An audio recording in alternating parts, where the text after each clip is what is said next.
ഇവൻ സിനിമയിൽ അഭിനയിക്കുമെന്ന് പറഞ്ഞപ്പോൾ ആളുകൾ ചിരിച്ചുപോയി. അവനെ കണ്ടാൽ നേരത്തെ തന്നെ തള്ളിപ്പോവുമായിരിക്കും. കാരണം അവൻ്റെ മുഖം പക്ഷാഘാതം ബാധിച്ച് വളഞ്ഞതായിരുന്നു. അവൻ സംസാരിച്ചാൽ പൂർണ്ണമായി മനസ്സിലാക്കാൻ പോലും പറ്റില്ല. മുൻവശത്ത് പല്ലില്ല, പൊളിഞ്ഞ ജീവിതം, നിശബ്ദ ഭാവി. പക്ഷേ അവൻ്റെ ഉള്ളിലൊരു കഥയുണ്ടായിരുന്നു. അവനത് എഴുതി. അവൻ അതിൽ തന്നെ അഭിനയിക്കാൻ ആഗ്രഹിച്ചു. അതിനായി അവൻ ഓരോ സ്റ്റുഡിയോയിലേക്കും പോയി. സ്ക്രിപ്റ്റ് കയ്യിൽ, വിശ്വാസം മനസ്സിൽ. പക്ഷെ അവൻ സംസാരിക്കുന്നത് കേട്ടാൽ അവർ പിന്നെ സ്ക്രിപ്റ്റ് വായിക്കുകയുമില്ല.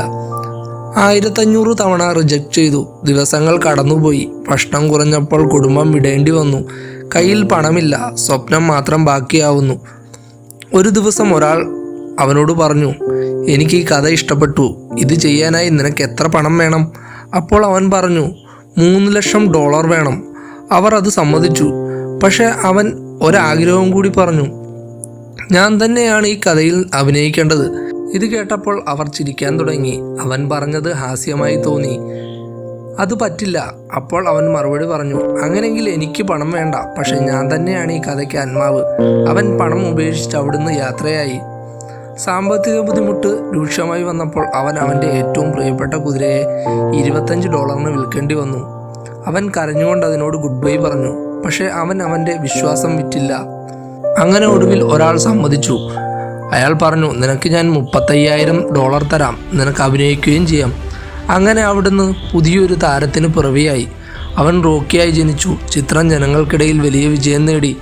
അദ്ദേഹം അഭിനയിച്ച ആ ചിത്രത്തിന് ഓസ്കാർ വരെ കിട്ടി. ലോകം മുഴുവൻ കയ്യടി കൊടുത്തു. അവൻ്റെ താളം മാറിയ ജീവിതത്തിന് വിജയത്തിൻ്റെ സൂര്യൻ കയറി. അത് കഴിഞ്ഞ് അവൻ ആദ്യം ചെയ്തത് എന്തായിരുന്നു എന്നറിയുമോ? അവൻ തിരിച്ചുപോയി അവൻ്റെ കുതിര കയ്യിലുള്ള വ്യക്തിയെ കാണാൻ. അവൻ അയാളോട് അപേക്ഷിച്ചു. പക്ഷേ വിട്ടു നൽകാൻ അയാൾ വിസമ്മതിച്ചു. അവസാനം അവൻ $15,000 വരെ കൊടുത്ത് കുതിരയെ തിരികെ വാങ്ങി. അപ്പോൾ അവനോട് മറ്റുള്ളവർ ചോദിച്ചു, എന്തിനാണ് ഇതിന് ഇത്രയും പൈസ മുടക്കിയത്? അപ്പോൾ അവൻ കാരണം പറഞ്ഞു, ഈ വിജയത്തിൽ അവൾക്കും പങ്കുണ്ട്. നിന്റെ സ്വപ്നം ആരും കാണില്ല. അത് നിനക്ക് മാത്രം അനുഭവപ്പെടുന്ന തീപിടിച്ച കനലാണ്. പക്ഷെ അത് വീണാൽ ചൂടാണ്, പിടിപ്പിച്ചാൽ വെളിച്ചമാണ്. താളം തെറ്റിയ ശരീരവും ജീവിതവും 1500 തവണ തള്ളിയ ലോകവും ഒടുവിൽ കയ്യടി കൊടുത്തു. തൻ്റെ കുറവുകൾ തോറ്റുകൊടുക്കാതെ വിജയത്തിനായി കഷ്ടപ്പെട്ട് റോക്കി എന്ന നായകന് ജന്മം കൊടുത്ത സാക്ഷാൽ സിൽവസ്റ്റർ സ്റ്റാലോണിൻ്റെ കഥയാണിത്. നിങ്ങൾക്ക് ഈ കഥ ഇഷ്ടമായാൽ കമൻറ്റ് ചെയ്യുക. നിങ്ങളുടെ സ്നേഹത്തിനും സപ്പോർട്ടിനും നന്ദി. ഇതുപോലെയുള്ള വീഡിയോസ് കാണാൻ സബ്സ്ക്രൈബ് ചെയ്യാനും ഷെയർ ചെയ്യാനും മറക്കല്ലേ.